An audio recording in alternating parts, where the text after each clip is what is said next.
Okay, so get this. There's a story making the rounds about potentially massively expanding migrant detention, get this, at Guantanamo Bay. Yeah, no kidding. That's definitely a headline that makes you do a double take. Oh, yeah, for sure. And it's not even just like how big they're talking about making it, but Guantanamo. I mean, come on. Right, like the place already has, a certain reputation. Exactly. So, okay, let's unpack this a bit. Our main source here is this news article. It's about, well, President Trump's announcement. Yeah, this was a recent thing. Right. So, what's the deal? What exactly is he proposing here? So, President Trump has ordered them to build this facility, and it could hold, get this, like 30,000 migrants. Hold on, 30,000. 30,000, yeah. Yeah. And the article quotes him, he's calling them criminally illegal aliens, and he's saying that this would, like, basically double how many undocumented migrants the U.S. can hold. Wow. Okay, so 30,000, that's a lot of people. And he specifically like picked Guantanamo Bay for this. It is interesting, right? This all came out, like, the same day he signed that Lake and Riley Act into law. You know that one. Remind me. It's the one that says if an undocumented immigrant is arrested for theft or, any violent crime, they got to be jailed until their trial. Oh, right, right. So wait, are you saying this isn't just about having more space? It's like about making sure some undocumented immigrants like always end up detained? Yeah, potentially. Yeah. Like for a long time. Wow. So yeah, that Lake and Riley Act, it makes it way more likely certain undocumented immigrants are going to be detained. And then you've got this massive facility at Guantanamo. Seems like it's ready and waiting for all those people. Yeah, no, that definitely adds like another whole layer to this. For sure. And the way he talks about Guantanamo, calling it a tough place to get out, just like really gives you that image of being locked up. Absolutely. The language he used, very intentional. Oh, totally. But here's the thing that I don't get. Guantanamo, it already has a migrant facility, right? The GMOC, the... Guantanamo Migrant Operations Center. Right, right. And that's been used for decades by, Republicans and Democrats, everyone. Why do they need another one? Yeah, you're right. There's already a facility there. This is where understanding, like, the history of this GMOC is really important. There's this report came out in 2024 from IRA, the International Refugee Assistance Project. They're accusing the government of basically, like, holding migrants indefinitely at GMOC and saying the conditions are inhumane. Inhumane? What does that even mean in this context? They go into detail in the report, talking about stuff like not enough medical care, no access to lawyers, and people being detained for long periods with, like, no real reason given. Oh, wow. That's pretty disturbing. But didn't the Biden administration say that GMOC isn't even a detention facility and that migrants aren't detained there? Right, they did. They've been pushing back against all these claims, saying it's just like a temporary processing center and that migrants aren't being held against their will. So we've got like these two totally different stories about what's really going on at GMOC. But one thing that's clear is that with this new facility, with Trump's plan, it's meant to be a detention center, period. Exactly, and that brings up a really important question. Like, how is this new facility going to be different from GMOC? Will there be different rules, different standards? What will it be like for the migrants sent there? Yeah, and the big question, where's the money for this going to come from? The article mentioned they're going to try to get Congress to fund it, but did they give any specifics? Not really. The article said they're going to try to include the funding as part of this bigger spending bill, but the Homeland Security Secretary, Kristi Noem, she didn't really say much. Just like something vague about funding through, I think she said, reconciliation and appropriations. Uh-huh. So basically, no concrete details yet? Nope. That's going to be a whole fight in Congress, that's for sure. What about other countries? What are they saying? Especially Cuba. I mean, Guantanamo is technically Cuban territory, right? Yeah. Yeah, it's a U.S. naval base that's leased from Cuba, but the Cuban government has always said that lease isn't legal. Right, right. And they are not happy about this plan at all. They've condemned it completely, called it torture and illegal detention happening on, and I quote, occupied land. Wow. They're not holding back at all. Nope, they're not. Cuban President Miguel Diaz-Canel even said this facility would be right near known prisons of torture. He's directly talking about the detention camp there, huh? Oh, yeah, no doubt about it. So this is like hitting a nerve, bringing back all that historical baggage and tension around Guantanamo. I mean, it's a place with a long and complicated past. No kidding. This announcement is like reopening old wounds. Yeah. And adding this whole new dimension to the debate about what Guantanamo's place is in the world. It's kind of crazy to think about this naval base, built back in 1903, now becoming this focal point for like such intense It issues. is. It is. And let's not forget all those calls to close the detention camp that have been happening for years, even from people like, former President Obama. Yeah, it's true. And despite all that, the detention camp is still there. The article said there are 15 prisoners there right now. 15, wow.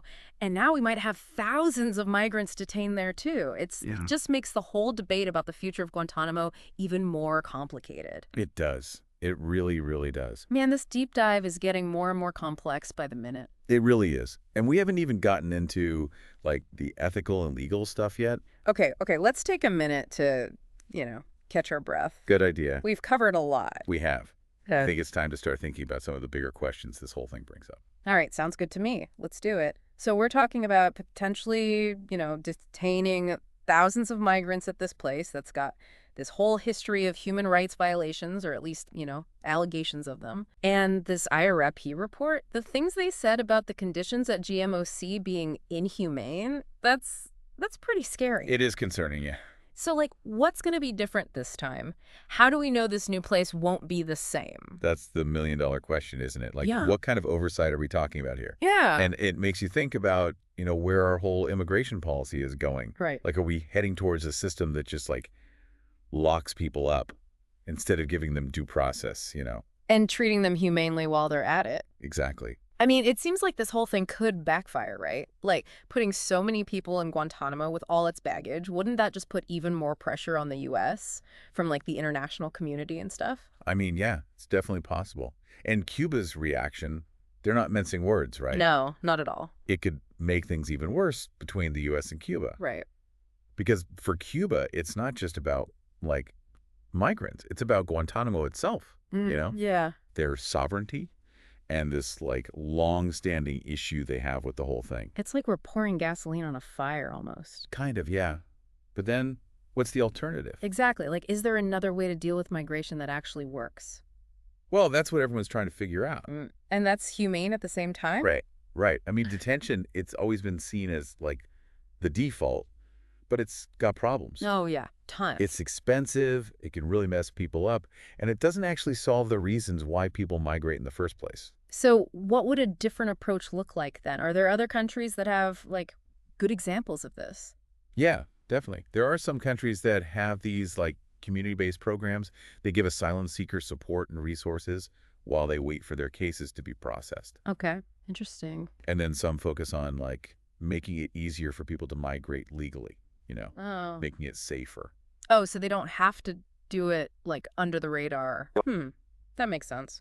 But wouldn't that require a pretty big change in, how we think about things? It would, yeah. It seems like right now it's all about border security enforcement, not so much about, the people involved. Yeah. I mean, that's true. And that's why we need to be talking about this stuff, Questioning those assumptions about how we approach migration. Yeah.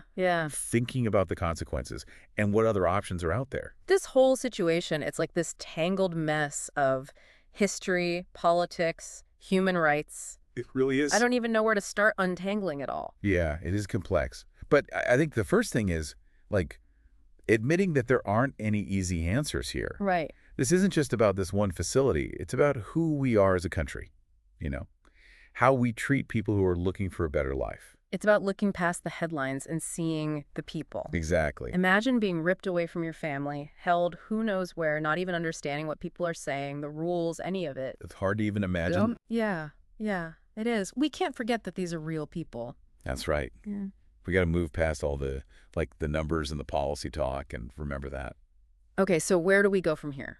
What happens next? Well, this whole thing with Congress and the funding, that's going to be a big deal. Yeah, for sure. It'll be interesting to see how they react to this, if anyone's even willing to consider other options. Honestly, this deep dive, it feels like it's brought up more questions than answers. And that happens a lot, when you're dealing with something this complicated. I guess so. But asking the tough questions, that's how we start finding better solutions. So, what are the key takeaways here? It's a lot to take in. Yeah, it is. I think the first thing is Guantanamo. It's more than just a prison, right? It's like a symbol with all this history, all this political weight. Just hearing the name, it brings up so many different things for people. And now, with this whole migrant detention center thing, it just adds another layer to all that. It does. It makes us really think about detention, about immigration, human rights, the whole deal. Yeah.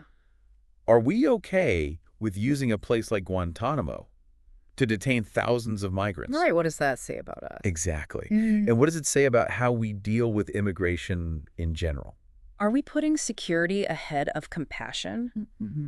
Are we even willing to consider other solutions? Ones that might actually work better and be more humane in the long run? It's a lot to think about. Yeah. It is a lot to think about. And they're important questions, like we can't just ignore stuff like this. No, definitely not. These are the conversations we need to be having. It's so easy to get caught up in the headlines, all the political drama, but Yeah. this is about way more than that. Oh, absolutely. And that's why we got to dig deeper, right? Yeah. Understand the history, the laws, the people involved. Yeah.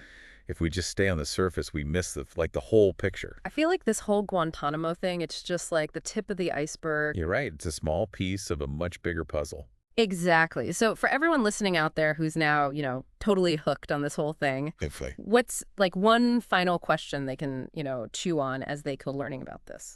Okay, so given, everything we've talked about with Guantanamo, the history, the human rights concerns, what could happen if we actually put thousands of migrants there?